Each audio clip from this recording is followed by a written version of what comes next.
For me, I've always spoken about football with my friends, and it always comes down to club football. And I was like, I don't really watch club football. Like, it's fine. I would watch the World Cups and all. I always loved playing football, but I just could not watch 90 minutes of 22 men playing on the field. It was just, I don't know. I never really had that attraction towards it. And then I obviously came across the fact that women play football too. That suddenly, that spark hit me, and I found this joy to watch football. And it started with the Chelsea women's team. That's what sets me apart, and I like that factor. I love having that tag that I got into women's football first, and yeah, I think it's a really special one.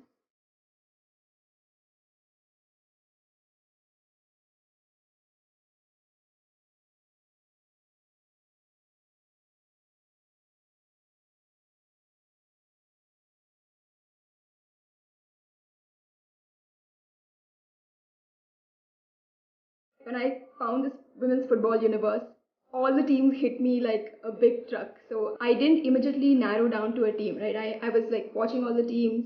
And then finally, I think in the 2018-19 Champions League it was, I was watching the quarterfinal between Chelsea and PSG, and Chelsea were playing away. I had no idea of the consequences of the magnanimity of this event. It was second leg, we were down, and really it was going to go into penalties. And then I think in the last, Karen Carney went down the left side, crossed it in, and the last second, Maren Mjelde from the right finished it, and we got that crucial away goal. And yeah, that completely changed everything. The celebrations that I saw after that goal, when the entire bench came out and huddled everyone, I think that's when it hit me that this is blue, right? This is the passion that you talk about.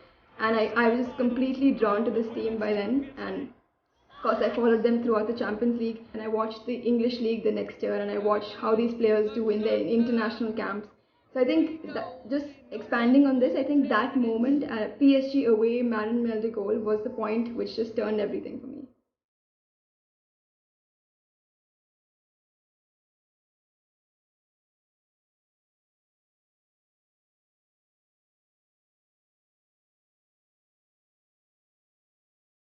My passion project, which is She Talks Ball, just came up about a year ago, and it formalized in December. So it's just been 3-4 months since I've sort of launched it and everything. The idea was just that I mean, it took me what 15-16 years to find coverage of women's football, and I just didn't want that to happen to anyone who was coming after me.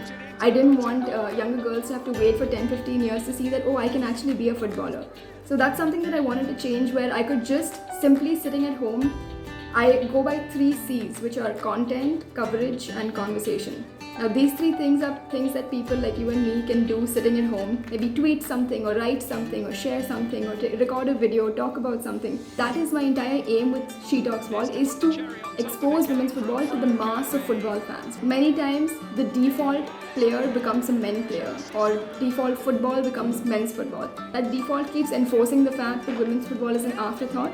And that's something that I'd like to change with She Talks Ball. So in the future, I'm hoping that enough people start watching it, enough people start questioning it, talking about it, just to get that conversation stirred up, and just to get people's eyeballs on the games when they happen next season.